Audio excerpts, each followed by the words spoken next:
बिस्मिल्लाहिर्रहमानिर्रहीम अस्सलाम वालेकुम। बेटे आपके एमडी कैट 2025 के सिलेबस में आपको कहा गया है कि आपने 2.3 पॉइंट पे आपको कहा गया है illustrate use of pronoun antecedent agreement. देखें क्या कहा गया आपको, प्रोनाउन एंटीसीडेंट अग्रीमेंट। और हम आपके इस लेक्चर में पढ़ने वाले हैं इस टॉपिक को, जो कि हमारा वन शॉर्ट लेक्चर सीरीज का लेक्चर 10 है। देखें जब आप इंग्लिश की बात करते हैं ना बेटे, इंग्लिश में आप 4 अग्रीमेंट पढ़ते हैं। पहले अग्रीमेंट के वर्ड को समझ लें। अग्रीमेंट का मतलब क्या होता है, किसी एक चीज का दूसरी चीज के साथ अग्री करना, यानी कि उसके मुताबिक होना।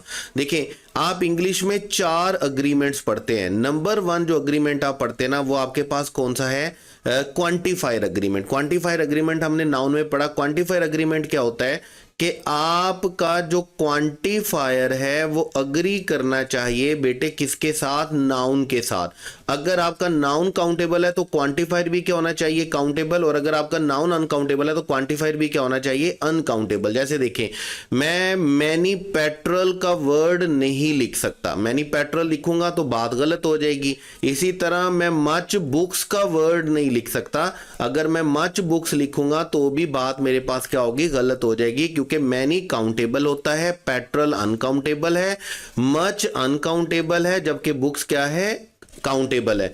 तो मुझे बुक्स के लिए मैनी का वर्ड यूज करना है और पेट्रोल के लिए मच का वर्ड यूज करना है। इसी को बेटे हम क्या बोलते हैं, क्वांटिफायर अग्रीमेंट बोलते हैं, कि आपका क्वांटिफायर अग्री करना चाहिए इसके साथ लिखे हुए नाउन के साथ। उसके बाद सेकंड नंबर पर जो आप अग्रीमेंट पढ़ते हैं वो है subject verb agreement. Subject verb agreement क्या होता है कि आपका वर्ब अग्री करना चाहिए आपके सब्जेक्ट के साथ। सिर्फ 2 लाइंस है। 2 लाइंस क्या है कि अगर आपका सब्जेक्ट सिंगुलर है तो आपका वर्ब भी बेटे क्या होगा, सिंगुलर। और अगर आपका सब्जेक्ट प्लूरल है तो देन आपका वर्ब भी क्या होने वाला है, प्लूरल होने वाला है। जैसे देखें मैं ही के साथ आर नहीं लिख सकता, इसी तरह मैं दे के साथ इज नहीं लिख सकता। मुझे ही के साथ क्या लिखना है, मुझे ही के साथ इज लिखना है, और दे के साथ क्या लिखना है, आर लिखना है। मैं दे के साथ इज नहीं लिख सकता, आर लिख सकता हूं। तो थर्ड जो हमारे पास अग्रीमेंट होता है इंग्लिश में वो क्या है, मॉडिफायर अग्रीमेंट। मॉडिफायर अग्रीमेंट क्या है कि हमारा मॉडिफायर अग्रीमेंट रिलेटेड है एडजेक्टिव और एडवर्ब के। देखें अगर मैं सेंटेंस लिखता हूं, मैं बोलता हूं ही रन्स स्लो। अब जैसे ही मैं ही रन्स स्लो लिखता हूं तो स्लो लिखना बिल्कुल ठीक नहीं, क्योंकि स्लो किसको मॉडिफाई कर रहा है, वर्ब को। और वर्ब को एडजेक्टिव मॉडिफाई नहीं करता, बल्कि वर्ब को कौन मॉडिफाई करता है, एडवर्ब मॉडिफाई करता है। तो क्या होता है कि मॉडिफायर अग्रीमेंट क्या है कि जहां कहीं पर भी मुझे एडजेक्टिव लिखना है तो एडजेक्टिव मैं लिखूंगा किसके लिए, नाउन और प्रोनाउन के लिए। और अगर मैंने मॉडिफाई करना है वर्ब को, अगर मैंने मॉडिफाई करना है एडवर्ब को, और अगर मैंने मॉडिफाई करना है एडजेक्टिव को, तो मैं उसके लिए बेटे क्या लिखूंगा, एडवर्ब लिखूंगा, जिसको हम क्या बोलते हैं, मॉडिफायर अग्रीमेंट बोलते हैं। तो अग्रीमेंट का मतलब क्या होता है, किसी एक चीज का दूसरी चीज के मुताबिक होना। जैसे अभी आपके पास क्या है, pronoun antecedent agreement. Pronoun antecedent agreement का मतलब क्या है कि आपका प्रोनाउन अग्री करना चाहिए आपके एंटीसीडेंट के साथ, आपका प्रोनाउन अकॉर्डिंग टू होना चाहिए किसके, एंटीसीडेंट के साथ। अब एंटीसीडेंट को पहले समझ लेंगे कि एंटीसीडेंट है क्या। देखें हम शुरू से पढ़ते आ रहे हैं कि हम क्या बोलते हैं, नाउन। और नाउन क्या होता है कि किसी भी चीज के नाम को हम क्या बोलते हैं, नाउन बोलते हैं। फिर हम बार बार नाउन को रिपीट नहीं करते, बल्कि हम उसके लिए सब्स्टिट्यूट वर्ड यूज करते हैं। इंग्लिश में नाउन की जगह पर जो सब्स्टिट्यूट वर्ड यूज किए जाते हैं हम उनको बेटे क्या बोलते हैं, हम उनको प्रोनाउंस बोलते हैं। इसी तरह होता है ना हमारे पास कि हम सब्स्टिट्यूट वर्ड की, जो सब्स्टिट्यूट वर्ड नाउन की जगह पर यूज किए जाते हैं हम उनको क्या बोलते हैं, प्रोनाउन बोलते हैं। जैसे देखिए यहां पर हमारे पास नाउन यूज किया गया है अली, और अली के लिए जो प्रोनाउन हमने यूज किया वो क्या है, ही। इसी तरह हमने जो नाउन यू लिखा हुआ है वो हमारे पास क्या है, स्टूडेंट्स, और स्टूडेंट्स के लिए जो प्रोनाउन हमने लिखा वो क्या है, देयर। हमने नाउन लिखा हुआ है द डॉग, और उसके लिए जो प्रोनाउन लिखा उसको हम क्या बोलेंगे, उसके लिए क्या लिखा हुआ है, इट्स लिखा हुआ है। आप देखें अली क्या है नाउन और ही क्या है प्रोनाउन। बिल्कुल इसी तरह हमारे पास स्टूडेंट्स क्या है नाउन, डॉग क्या है नाउन, और देयर क्या है प्रोनाउन। अब एंटीसीडेंट की टर्म को सिर्फ समझ लीजिएगा, एंटीसीडेंट की टर्म कोई नई टर्म नहीं है, मतलब लफ्ज आपने पहली दफा पढ़ा होगा लेकिन समझते आप इसको बड़े अच्छे तरीके से हैं। देखिए जब भी कोई नाउन की जगह पर प्रोनाउन लिखा जाता है तो जो नाउन की जगह पर प्रोनाउन लिखा जा रहा होता है ना, उस नाउन को बेटे हम इंग्लिश में क्या बोलते हैं, एंटीसीडेंट बोलते हैं। जैसे देखें ही का एंटीसीडेंट हमारे पास क्या है, ही का एंटीसीडेंट है हमारे पास अली, देयर का एंटीसीडेंट क्या है, स्टूडेंट्स, और इट्स का एंटीसीडेंट क्या है, डॉग। अब देखें जो नाउन हम जिसकी जगह पे प्रोनाउन लिखते हैं उस नाउन को इंग्लिश में बेटे हम क्या बोलते हैं, एंटीसीडेंट बोलते हैं। यानी कि जिस नाउन की जगह पर प्रोनाउन यूज किया जाता है हम उसको क्या बोलते हैं, एंटीसीडेंट बोलते हैं। जैसे यहां पर अली एंटीसीडेंट है ही का, स्टूडेंट्स एंटीसीडेंट है देयर का, और डॉग एंटीसीडेंट है किसका, इट्स का। अब प्रोनाउन एंटीसीडेंट अग्रीमेंट है क्या कि हमारा प्रोनाउन अग्री करना चाहिए किसके साथ, अपने एंटीसीडेंट के साथ। देखें प्रोनाउन अग्रीमेंट क्या है, प्रोनाउन एंटीसीडेंट अग्रीमेंट क्या है कि हमारा प्रोनाउन अग्री करना चाहिए हमारे एंटीसीडेंट के साथ। एंटीसीडेंट के साथ का मतलब क्या है कि उस नाउन के साथ अग्री करना चाहिए जिस नाउन के लिए वो प्रोनाउन लिखा गया है, और हमारा प्रोनाउन अग्री करना चाहिए हमारे एंटीसीडेंट के साथ तीन तरह से अग्री करना चाहिए। नंबर वन अग्री करना चाहिए नंबर में, अभी हम वन बाय वन करके देखेंगे कि हम अग्री नंबर में अग्री करने का क्या मतलब है। नंबर टू अग्री करना चाहिए जेंडर में, और नंबर थ्री अग्री करना चाहिए केस में।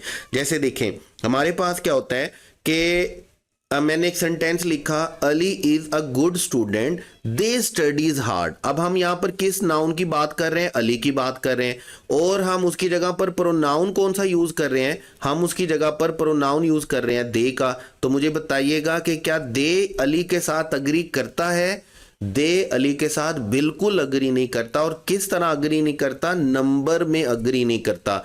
नंबर के लिहाज से अली क्या है, सिंगुलर, और नंबर के लिहाज से दे क्या है, प्लूरल है। तो पहली बात यह है कि हमारा प्रोनाउन हमारे एंटीसीडेंट के साथ अग्री करना चाहिए नंबर में। नंबर में कैसे अग्री करना चाहिए कि अगर हमारा नाउन सिंगुलर है तो हमारा प्रोनाउन भी क्या होना चाहिए, सिंगुलर, और अगर हमारा नाउन क्या है, प्लूरल है, तो हमारा प्रोनाउन भी क्या होना चाहिए, प्लूरल होना चाहिए। यानी कि एंटीसीडेंट अगर सिंगुलर है तो प्रोनाउन भी सिंगुलर होगा, और अगर एंटीसीडेंट प्लूरल है तो प्रोनाउन भी क्या होगा, प्लूरल होगा। हम अली के लिए दे का वर्ड यूज नहीं करेंगे, हम अली के लिए कौन सा प्रोनाउन यूज करेंगे, ही का प्रोनाउन यूज करेंगे। अब ये नंबर में एक दूसरे के साथ क्या करता है, अग्री करता है। अली भी सिंगुलर और ही भी क्या है, सिंगुलर है। उसके बाद देखें नंबर टू में हमारे पास हमारा प्रोनाउन एंटीसीडेंट के साथ अग्री करना चाहिए जेंडर में। जैसे देखें यहां पर जो नाउन हमारे पास मेंशन है वो है एंजेलिना, लेकिन एंजेलिना के लिए जो प्रोनाउन यूज किया गया है वो क्या यूज किया गया, ही। अब ही का जो प्रोनाउन है वो इस एंटीसीडेंट के साथ इस नाउन के साथ अग्री नहीं करता। अग्री क्यों नहीं करता, क्योंकि एंजेलिना क्या है, फेमिनन है, और ही क्या है, मैस्कुलिन है। तो नंबर के साथ साथ अग्री करने के साथ साथ जेंडर में भी अग्री करना चाहिए। अब जेंडर में अग्री कैसे करेगा, देखें अगर हमारा नाउन यानी कि एंटीसीडेंट मैस्कुलिन है तो हमारा प्रोनाउन भी मैस्कुलिन होना चाहिए। अगर हमारा नाउन फेमिनन है तो हमारा प्रोनाउन भी क्या होना चाहिए, फेमिनन होना चाहिए। अगर हमारा नाउन एंटीसीडेंट जो है वो न्यूट्रल है तो फिर हमारा प्रोनाउन भी क्या होना चाहिए, न्यूट्रल होना चाहिए। और अगर हमारा नाउन एंटीसीडेंट जो है वो जर्नल कॉमन या जर्नल है तो फिर हमारा जो प्रोनाउन है वो भी क्या होना चाहिए, जर्नल होना चाहिए, लेकिन जर्नल को हम मैस्कुलिन के साथ रिप्लेस करते हैं। इसको मैं थोड़ा सा एलेबोरेट कर देता हूँ। देखें, इंग्लिश में, उर्दू में जब हम बात करेंगे तो उर्दू में सिर्फ दो ही हमारे पास क्या होते हैं, जेंडर होते हैं। यहाँ तो कोई चीज़ मुज़क्कर होती है या चीज़ क्या होती है, मोनस होती है, जिस वजह से हम ट्यूशन वाली बाजी से मार खाते रह गए कि दही खट्टी होती है या खट्टा होता है। लेकिन इंग्लिश इस बारे में बड़ा क्लियर है। अगर आप बायोलॉजिकली बता सकते हैं कि इट्स मेल साइड, तो आप उसको क्या बोलेंगे, मैस्कुलिन, और आप उसको रिप्लेस करेंगे सिंगुलर में ही के साथ, और प्लूरल में उसको रिप्लेस करेंगे किसके साथ, दे के साथ। और अगर आप बायोलॉजिकली बता सकते हैं कि वो फीमेल है, तो देन आप उसको सिंगुलर में रिप्लेस करेंगे किसके साथ, शी के साथ, और प्लूरल में आप रिप्लेस करेंगे उसको बेटे किसके साथ, दे के साथ। और अगर आप न्यूट्रल बताएंगे जो मैस्कुलिन फेमिनिन नहीं है, जैसे चेयर है, टेबल है, डोर है, विंडो है, सन है, मून है, अर्थ है, बहुत सारी ऐसी चीजें जिनको आप बायोलॉजिकली नहीं बता सकते, आप उसको किस कैटेगरी में रखेंगे, आप उसको न्यूट्रल कैटेगरी में रखेंगे, और इसको आप रिप्लेस करेंगे किसके साथ, इट के साथ, लेकिन प्लूरल में आप रिप्लेस करेंगे इसको दे के साथ। और जो जर्नल है, जर्नल वो वर्ड नाउन होते हैं जो मैस्कुलिन फेमिनिन दोनों के लिए इस्तेमाल होते हैं। जैसे हमारे पास स्टूडेंट है, हमारे पास डॉक्टर है, हमारे पास टीचर है, हमारे पास लॉयर है, ड्राइवर है। अब ये जितने नाउन मैं लिख रहा हूँ ये सारे के सारे मैस्कुलिन फेमिनिन दोनों के लिए यूज़ हो सकते हैं, मेल फीमेल दोनों के लिए यूज़ हो सकते हैं। तो इसलिए हम जर्नल इसको कैटेगरी में शामिल करते हैं। और जर्नल कैटेगरी को याद रखिएगा, आपने रिप्लेस करना होता है किसके साथ, मेल के साथ। अगर आपको उसका जेंडर पता नहीं है, ऐसी सूरत में आप उसको ही के साथ रिप्लेस करेंगे और प्लूरल में उसको क्या बनाएंगे, दे बनाएंगे। तो याद रखिएगा, हमारा प्रोनाउन अग्री करना चाहिए हमारे एंटीसीडेंट के साथ। नंबर 1 अग्री करना चाहिए किसमें, नंबर में। नंबर 2 अग्री करना चाहिए किसमें, जेंडर में अग्री करना चाहिए। नंबर 3 हमारा प्रोनाउन अग्री करना चाहिए हमारे एंटीसीडेंट के साथ, केस में अग्री करना चाहिए। अब केस में अग्री करने का क्या सीन है, देखें, हम सेंटेंस बोलते हैं Ali is a good student, him studies hard. अब यहां पर हमने अली तो लिख लिया, अब हिम का वर्ड अली के साथ अग्री करता है, हिम का वर्ड अली के साथ नंबर में भी अग्री करता है क्योंकि हिम सिंगुलर है, और हिम का वर्ड अली के साथ जेंडर में भी अग्री करता है क्योंकि हिम क्या है, मैस्कुलिन, और अली भी मैस्कुलिन है। लेकिन यहाँ पे प्रॉब्लम क्या है, याद रखिएगा, यहाँ पर प्रॉब्लम है केस में अग्री नहीं करता। यहां पर हमने अली को यूज करना है, ट्रीट करना है सब्जेक्ट के तौर पे, जबकि यहां पर हिम कौन सा केस लिखा गया है, ऑब्जेक्ट केस लिखा गया है। तो हमें नंबर के साथ, जेंडर के साथ साथ केस का भी ख्याल रखना है। अब जैसे सेकंड सेंटेंस देखिएगा, हम अली के बारे में बात कर रहे हैं, द टीचर पनिश्ड ही। जब हमने उसको ऑब्जेक्ट बताना है तो ऑब्जेक्ट बताने के लिए डेफिनेटली हम उसका कौन सा केस यूज करेंगे, ऑब्जेक्टिव केस यूज करेंगे। इस सेंटेंस को ठीक करने के लिए हम हिम को क्या बनाएंगे, ही बनाएंगे। इस सेंटेंस को ठीक करने के लिए हम ही को बेटे क्या बनाएंगे, हिम बनाएंगे। और थर्ड वन में देखिएगा, दिस इज हीज बुक। अब यहाँ पर हीज बुक नहीं चाहिए, एक्चुअल में हमें जो वर्ड चाहिए वो क्या चाहिए, हिज बुक चाहिए। हमें यहाँ पर कौन सा केस चाहिए, पोजेसिव केस चाहिए। तो हमारा प्रोनाउन हमारे एंटीसीडेंट के साथ अग्री करना चाहिए केस में। केस में अग्री करने का मतलब क्या है कि हमने देखना है कि हमें उसका कब सब्जेक्टिव केस लिखना है, हमने कब उसको ऑब्जेक्टिव केस में लिखना है, और कब हमने उसको पोजेसिव केस में लिखना है। देखिए, याद रखिएगा, जब भी आप सेंटेंस लिखेंगे तो आपको अपना प्रोनाउन अग्री करना है अपने एंटीसीडेंट नाउन के साथ। नंबर 1 किसमें, नंबर में। और यहाँ पर हमारे पास 2 पॉसिबिलिटीज हैं, यहाँ तो कोई नाउन सिंगुलर होगा या प्लूरल होगा। नंबर 2 हमने अग्री करना उस किसमें, जेंडर में। यहाँ पर हमारे पास 4 ऑप्शन हैं, कोई भी नाउन जेंडर वाइज मैस्कुलिन हो सकता है, फेमिनिन हो सकता है, न्यूट्रल हो सकता है, या क्या हो सकता है, जर्नल हो सकता है। और नंबर 3 अग्री करना चाहिए केस में। केस में अग्री करने का मतलब क्या है कि हमें प्रोनाउन का कौन सा केस रिक्वायर है सेंटेंस के अकॉर्डिंगली, सब्जेक्टिव केस रिक्वायर है, ऑब्जेक्टिव केस रिक्वायर है, या पोजेसिव केस रिक्वायर है। देखें, ये जब हम बात करेंगे ना कि हमारा प्रोनाउन हमारे एंटीसीडेंट के साथ अग्री करना चाहिए, तो इसका मतलब है हमारा प्रोनाउन हमारे एंटीसीडेंट के साथ अग्री करना चाहिए नंबर में, जेंडर में और केस में। उसके बाद देखें, जब भी हम प्रोनाउन की बात करते हैं ना, तो डेफिनेटली हम सबसे ज्यादा बात कर रहे होते हैं किस चीज की, पर्सनल प्रोनाउन की। हम किसकी बात कर रहे होते हैं, पर्सनल प्रोनाउन की। हम बचपन से 4th क्लास में अब ये टेबल अब बच्चों को पढ़ाना शुरू कर देते हैं, हम पढ़कर आए होते हैं। जैसे देखें, हम बोलते हैं फर्स्ट पर्सन होता है, हम बोलते हैं सेकंड पर्सन है, और हम बोलते हैं क्या होता है थर्ड पर्सन।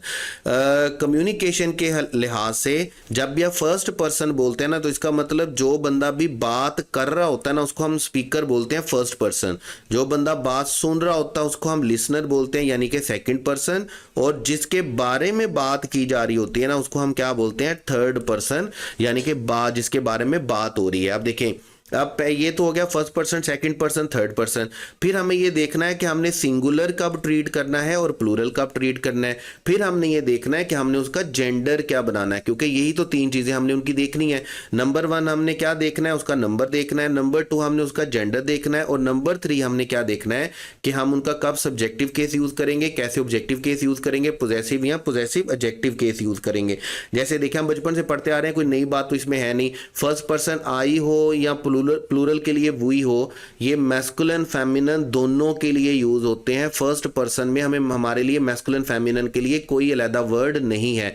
इसी तरह सेकंड पर्सन में भी हमारे पास मैस्कुलिन फेमिनिन के लिए कोई अलग वर्ड नहीं है, एक ही वर्ड है हमारे पास यू का। लेकिन मैस्कुलिन फेमिनिन के लिए जो हमारे पास वर्ड है वो थर्ड पर्सन में है। फेमिनिन मैस्कुलिन के लिए हमारे पास क्या चलेगा ही, फेमिनिन के लिए हमारे पास क्या चलेगा शी, और न्यूट्रल के लिए हमारे पास क्या चलेगा इट, और प्लूरल सब के लिए हमारे पास बेटे क्या चलेगा दे। और ये इनके कौन से केसेस होंगे, सब्जेक्टिव केसेस, जब हम इनको सेंटेंस में किसके तौर पर ट्रीट कर रहे होंगे, सब्जेक्ट के तौर पर। ऑब्जेक्ट के तौर पर ट्रीट करेंगे तो हम इनके ये वाले केसेस लिखेंगे। उसके बाद देखें, अगर हम पोजेसिव प्रोनाउन लिख रहे हैं तो फिर हमने ये वाले वर्ड लिखने हैं, और अगर पोजेसिव एडजेक्टिव लिख रहे हैं तो फिर ये वाले वर्ड लिखने हैं। अब प्रोनाउन और एडजेक्टिव याद रखिएगा, प्रोनाउन और एडजेक्टिव का सीन कुछ ही होगा कि अगर हमने इसके बाद में नाउन मेंशन कर दिया जिसके ऊपर हमने अपनी पोजेशन बतानी है, तो फिर मैं लिखूंगा पोजेसिव एडजेक्टिव। जैसे मैं लिख रहा हूं माय बुक, लेकिन अगर मैं लिखूंगा दिस बुक इज माइन, तो फिर जब मैं नाउन नहीं लिखूंगा तो तब हमारे पास क्या होगा, पोजेसिव प्रोनाउन होगा। एडजेक्टिव का याद रखिएगा कि एडजेक्टिव का मतलब ही क्या होता है कि ये नाउन के साथ आएगा, नाउन से पहले आएगा। अगर ये नाउन के साथ नाउन से पहले नहीं है तो इसका मतलब है ये एडजेक्टिव नहीं आएगा बेटे, फिर ये क्या आएगा, प्रोनाउन आएगा। तो इन वाले वर्ड्स को हम क्या बोलते हैं, पोजेसिव एडजेक्टिव, जब हम नाउन मेंशन करते हैं जिसके ऊपर पोजेशन बतानी होती है।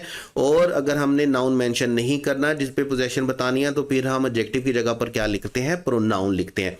अब ये जो टेबल है ना, ये हम 3-4 क्लास से पढ़ते आ रहे हैं। अब यहां पर कोई नई बात नहीं है, और पेपर में इतना आसान क्वेश्चन ही आपको दिया जाएगा कि ही की जगह पे शी आएगा, शी की जगह पे ही आएगा, दे की जगह पे आई आना चाहिए, या आई की जगह पर वही आना चाहिए। देखें, पर्सनल प्रोनाउन यानी कि इस टेबल में से जो रूल्स आपको आएंगे ना, वो इसके यूजुअल रूल नहीं आएंगे, वो आपको अनयूजुअल रूल्स आएंगे। हम सारे अनयूजुअल रूल्स को एक जगह पर इकट्ठा कर रहे हैं। जैसे देखें, ये पहले वाले 5 रूल तो आप बचपन से पढ़ते आ रहे हैं कि जब भी आपने किसी भी प्रोनाउन को सब्जेक्ट के तौर पर ट्रीट करना है तो आपने सब्जेक्टिव केस लिखना है, ऑब्जेक्ट के तौर पर ट्रीट करना है तो ऑब्जेक्टिव केस लिखना है, पोजेशन बतानी है तो पोजेशन बताने के लिए आपने कौन सा केस लिखना है, पोजेसिव केस लिखना है। जैसे देखें, हमने सब्जेक्ट बताना है तो हमने ही लिखा, हमने शी लिखा। हमने ऑब्जेक्ट बताना है तो हमने हिम लिखा, और हमने क्या लिखा, मी लिखा। ऐसे ही है ना हमारे पास, हम इसको क्या किसके तौर पर लिख रहे हैं, ऑब्जेक्ट के तौर पर लिख रहे हैं। फिर अगर हमने पोजेशन बतानी है तो पोजेशन बताने के लिए हम हर लिखेंगे, या पोजेशन बताने के लिए हम क्या लिखेंगे, माई लिखेंगे। अब इसी के साथ साथ रूल नंबर 4 हमारे पास क्या होता है कि जब हमने ये बताना हो कि काम करने वाले पर ही काम हो रहा है, सब्जेक्ट और ऑब्जेक्ट सेम है, तो ऐसी सूरत में हम सेल्फ का रिफ्लेक्सिव केस यूज करते हैं। और ऐसी सूरत में हम इनको कहां पर लिखते हैं, हम इनको लिखते हैं वर्ब के बाद में। जैसे आई इंट्रोड्यूस्ड, मैंने इंट्रोड्यूस करवाया, और किसको इंट्रोड्यूस करवाया, खुद को इंट्रोड्यूस करवाया, तो मैं माई सेल्फ का वर्ड यूज करूंगा। और आप ये भी देख रहे होंगे कि मैंने माई सेल्फ का वर्ड कहां पर यूज किया, वर्ब के बाद। इसी तरह शी ब्लेम्ड, उसने इल्जाम लगाया, उसने कसूरवार ठहराया। और किसको कसूरवार ठहराया, खुद को कसूरवार ठहराया। तो यहां पर आप देख रहे होंगे हर सेल्फ का वर्ड लिखेंगे, और हर सेल्फ का वर्ड लिखा भी कहां पर हुआ है, वर्ब के बाद लिखा हुआ है। और अगर आप किसी चीज पर इंफोसिस करना चाहते हैं कि ये काम वाकई इसी सब्जेक्ट ने किया है, तो आप उसके लिए एम्फेटिक केस लिखते हैं, यानी कि सेल्फ वाला केस ही लिखेंगे। लेकिन ऐसी सूरत में आप सेल्फ वाले केस को बेटे लिखेंगे वर्ब से पहले।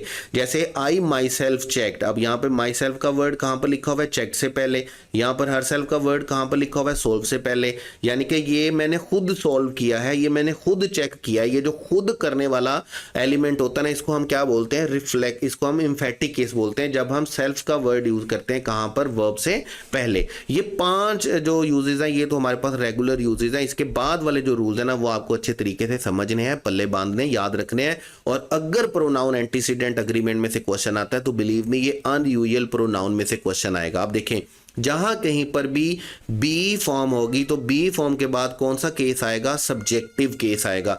और मैं आपको 12 दफा बोल चुका हूं कि बी फॉर्म का मतलब आपके पास क्या होता है, बी फॉर्म का मतलब होता है is am are, be form का मतलब होता है वाज वर, और बी फॉर्म का मतलब होता है बीन और बीइंग। अगर इनमें से किसी वर्ड के बाद प्रोनाउन आएगा तो आपने याद रखना है, आपने प्रोनाउन का कौन सा केस लिखना है, सब्जेक्टिव केस लिखना है। जैसे देखें यहां पर इज के बाद क्या लिखा हुआ है, आई लिखा हुआ है। यहाँ पे वाज के बाद क्या लिखा हुआ है, ही लिखा हुआ है। यहाँ पे इज के बाद क्या लिखा हुआ है, वी लिखा हुआ है। जब भी कोई बी फॉर्म आएगी, is am are was were आएगा, तो उसके बाद आने वाला, फौरन बाद आने वाला प्रोनाउन क्या होगा, सब्जेक्टिव केस होगा। लेकिन इसके साथ ही सेकंड रूल भी याद रखिएगा कि अगर बी फॉर्म हो और आपका सेंटेंस मोनोक्लॉज हो, जैसे ये जितने भी सेंटेंस यहाँ पे लिखे हुए ये मोनोक्लॉज नहीं है। इट इज आई ये एक अलग क्लॉज है, उसके बाद हु टॉप्ड द टेस्ट ये सेकंड क्लॉज है। इट वाज ही ये एक क्लॉज है, हु इन्फॉर्म्ड द टीचर ये सेकंड क्लॉज है। इट इज वी ये एक क्लॉज है और हु आर रिस्पॉन्सिबल ये सेकंड क्लॉज है। तो यहां पर अगर आपका सेंटेंस मोनोक्लॉज होगा यानी कि यहां पर बात रुक जाएगी। जैसे देखें इट्स मी, जैसे हमारे पास है डैट्स हिम, जैसे हमारे पास इट वाज मी। अगर ये मोनोक्लॉज होगा ना तो आपने याद रखना है, फिर आपने बी फॉर्म के साथ सब्जेक्टिव केस नहीं लिखना, बल्कि आपने बेटे बी फॉर्म के बाद क्या लिखनी है, ऑब्जेक्टिव केस लिखना है। जैसे यहां पर इट इज मी लिखा हुआ है, जैसे यहां पर डैट्स हिम लिखा हुआ है, जैसे यहां पर इट वाज मी लिखा हुआ है। अगर ये आगे बढ़ेगा, सेकंड क्लॉज आएगी तो आपने सब्जेक्टिव केस लिखना है, अदरवाइज आपने सब्जेक्टिव केस की जगह पर क्या लिखना है, ऑब्जेक्टिव केस लिखना है। फिर थर्ड रूल याद रखिएगा, जहां पर टू बी का वर्ड आएगा, और टू बी का मतलब वाकई में टू बी का वर्ड होगा। जैसे आप यहां पर देख रहे हैं टू बी, जैसे आप यहां पर देख रहे हैं टू बी, जैसे आप थर्ड सेंटेंस में देख रहे हैं टू बी। जब भी आपके सेंटेंस में टू बी के बाद आपने प्रोनाउन लिखना है तो आपने याद रखना है, आपने प्रोनाउन बेटे कौन सा लिखना है, ऑब्जेक्टिव केस। जैसे यहां पे देखिएगा टू बी के बाद मी लिखा हुआ है, टू बी के बाद हर लिखा हुआ है, टू बी के बाद लीडर नाउन लिखा हुआ है, तो डेफिनेटली नाउन का सब्जेक्ट और ऑब्जेक्ट केस क्या होता है, बिल्कुल सेम होता है। तो ये 3 केसेस हमारे पास बी फॉर्म के लिए चलेंगे कि बी फॉर्म के बाद हमारे पास कौन सा केस आना चाहिए, सब्जेक्टिव केस। लेकिन अगर बी मोनोक्लॉज के लिए यूज किया गया है, जहां पर एक ही क्लॉज है, बात खत्म हो जाती है वहां पे, तो फिर हम सब्जेक्टिव केस की बजाय ऑब्जेक्टिव केस लिखेंगे। और टू बी के बाद हमने कौन सा केस लिखना है बेटे, ऑब्जेक्टिव केस लिखना है। उसके बाद देखिएगा कि आफ्टर प्रेपोजिशन, जहां पर भी प्रेपोजिशन के बाद आपने प्रोनाउन लिखना है ना, आपने कौन सा केस लिखना है, ऑब्जेक्टिव केस। जैसे देखें फॉर के बाद क्या आएगा, हर आएगा, इसी तरह विद के बाद क्या आएगा, अस आएगा, इसी तरह टू के बाद क्या आएगा, हिम आएगा। जहां कहीं पर भी प्रेपोजिशन के बाद आपने प्रोनाउन लिखना है तो प्रेपोजिशन के बाद प्रोनाउन का कौन सा केस आएगा, ऑब्जेक्टिव केस। और जहां कहीं पर भी जेरेंड से पहले प्रोनाउन लिखना है, और जेरेंड का मतलब आपके पास क्या होता है, फर्स्ट फॉर्म आईएनजी। अगर आपने उससे पहले लिखना है तो उससे पहले आपने कौन सा केस लिखना है बेटे, पोजेसिव केस लिखना है। क्योंकि देखें जेरेंड हमारे पास क्या होता है, नाउन होता है, और नाउन से पहले प्रोनाउन लिखने का मतलब क्या होता है कि हम उसकी पोजेशन बता रहे होते हैं। तो पोजेसिव केस कैसे लिखेंगे, जैसे हम बोलेंगे हिज कमिंग, जैसे हम बोलेंगे देयर सिंगिंग, और जैसे हम बोलेंगे माय इंटरप्टिंग हिम। जब भी आपने पोजेसिव केस से पहले प्रोनाउन लिखना है तो पोजेसिव केस से पहले आने वाला प्रोनाउन क्या होना चाहिए बेटे, पोजेसिव होना चाहिए, पोजेसिव केस में रहना चाहिए पोजेशन बताने के लिए। उसके बाद है देन के बाद प्रोनाउन। देखें 3 एक्सप्रेशन आप याद रखेंगे, वैसे 2 आगे आएंगे भी, लेकिन मैं यहां पे भी आपको बता देता हूं, एज प्लस एज, देन और सो प्लस एज, ये तीनों एक्सप्रेशन याद रखिएगा। इनके बाद हमेशा आपने प्रोनाउन का वो केस लिखना है जो प्रोनाउन इनसे पहले होगा। सेम बिफोर देन, जैसे देखें ही इज टॉलर देन आई, अगर पहले सब्जेक्टिव केस आया तो बाद में भी क्या आया, subjective case. This pen is hers not mine, पहले पोजेसिव प्रोनाउन आया तो बाद में भी कौन सा केस आ गया, possessive pronoun. She can solve better problem than I, पहले सब्जेक्टिव केस आया तो बाद में भी क्या आएगा, सब्जेक्टिव केस आएगा, याद रखिएगा। उसके बाद हमारे पास बेटे रूल नंबर 12 के देन के बाद, अभी हमने क्या कहा कि देन के बाद वही केस आएगा, देन के बाद वही केस आएगा जो उससे पहले यूज किया गया होगा। लेकिन अगर देन के बाद सेंटेंस में बोथ या ऑल का वर्ड लिखा होगा तो फिर आपने याद रखना है, आपने कौन सा केस लिखना है बेटे, ऑब्जेक्टिव केस लिखना है। जैसे देखिए हम बोलेंगे देन के बाद क्या लिखा हुआ है, ऑल, तो हमने कौन सा केस लिखा है, ऑब्जेक्टिव। आप देखेंगे कि देन के बाद बोथ लिखा हुआ है तो आपने कौन सा केस लिखा है, ऑब्जेक्टिव। इसी तरह देन के बाद ऑल लिखा हुआ है तो आपने कौन सा केस लिखा है, ऑब्जेक्टिव केस लिखा है। वैसे देन के बाद वही केस आएगा जो उससे पहले आता है, लेकिन अगर देन के बाद सेंटेंस में बोथ या ऑल का वर्ड लिखा हुआ है तो फिर आपने कौन सा केस लिखना, ऑब्जेक्टिव केस लिखना। और मैं आपको दोबारा बता दूं कि जब आप प्रोनाउन एंटीसीडेंट की बात करेंगे तो प्रोनाउन एंटीसीडेंट का क्वेश्चन आप देखेंगे पेपर में अगर आता है तो इन्हीं रूल्स में से आता है, ये अनयूजुअल रूल जो अभी हम पढ़ रहे हैं, क्योंकि ये पूरी बात को हम क्या बोलेंगे, प्रोनाउन एंटीसीडेंट अग्रीमेंट बोलेंगे। अभी मैंने आपको बता दिया पहले ही कि एज प्लस एज और सो प्लस एज दोनों के साथ, दोनों के बाद वही केस आएगा जो उससे पहले है। फर्क सिर्फ इतना होता है, याद रखिएगा कि एज प्लस एज जो है ये एफर्मेटिव सेंटेंस के लिए लिखते हैं हम एक्सप्रेशन, और सो प्लस एज हम किसके लिए लिखते हैं, नेगेटिव के लिए लिखते हैं। जब भी हमने दो चीजों को एक जैसा बताना होता है तो हम एज प्लस एज यूज करते हैं या सो प्लस एज यूज करते हैं। अब जैसे देखें यहाँ पर सो एज से पहले ही लिखा हुआ है तो बाद में क्या लिखा हुआ है, आई। यहाँ पर एज प्लस एज से पहले ही लिखा हुआ है तो बाद में क्या लिखा हुआ है, आई। इसी तरह the essay is as perfect as her, this essay possessive case आ जाएगा। अब ये देखें यहाँ पर दो काम हो सकते थे, यहाँ पर यहाँ तो लिखा जा सकता था हर ऐसे, या अगर आपने ऐसे नहीं लिखना तो आपने जस्ट क्या लिख दिया, हर लिख दिया। This phone is not so reliable as mine, और यहाँ पर भी वैसे ही है, यहाँ पर यहाँ तो आप लिख सकते थे माई मोबाइल, माई फोन, या आपने अगर फोन नहीं लिखना तो फिर आपने क्या लिख दिया, माइन लिख दिया। तो याद रखिएगा अगर आपने नाउन मेंशन करना होता है ना तो नाउन मेंशन करने से पहले आप एडजेक्टिव लिखते हैं, और अगर आपने नाउन मेंशन नहीं करना तो फिर आप उसको क्या लिखेंगे, प्रोनाउन लिखेंगे। जैसे मैंने अभी आपको पहले भी बताया, यहाँ तो एक्सप्रेशन होगा माई बुक, यहाँ क्या होगा, द बुक इज माइन। उसके बाद हमारे पास लेट के बाद याद रखिएगा, आप पढ़ते आ रहे हैं कि लेट के बाद हमेशा कौन सा केस आएगा, ऑब्जेक्टिव केस। जैसे हम बोलते हैं let me solve, let us start और लेट हिम ट्राई। जब भी आप लेट लिखेंगे, लेट के बाद प्रोनाउन आएगा तो लेट के बाद प्रोनाउन का कौन सा केस आएगा बेटे, ऑब्जेक्टिव केस आएगा। ये अग्री करना चाहिए, लेट के साथ ऑब्जेक्टिव केस। उसके बाद है बेटे हमारे पास रूल नंबर 16, याद रखेंगे बिटवीन के बाद आने वाला प्रोनाउन हमेशा कौन सा केस होता है, ऑब्जेक्टिव केस होता है। बिटवीन आई नहीं होता बल्कि क्या होता है, बिटवीन मी। ठीक है, जैसे अभी यहाँ पे देखेंगे बिटवीन यू एंड मी, दोनों केस कौन से होंगे, ऑब्जेक्टिव।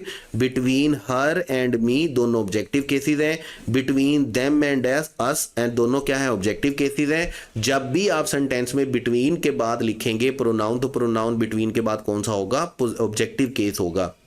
लेट के बाद भी ऑब्जेक्टिव केस होगा और बिटवीन के बाद भी ऑब्जेक्टिव केस होगा। उसके बाद याद रखेंगे senior and junior. Senior and junior हम ह्यूमन बीइंग के लिए यूज करते हैं, और जब हम ह्यूमन बीइंग के लिए यूज करेंगे तो इनके साथ आपने हमेशा प्रेपोजिशन कौन सा यूज करना होता है, टू।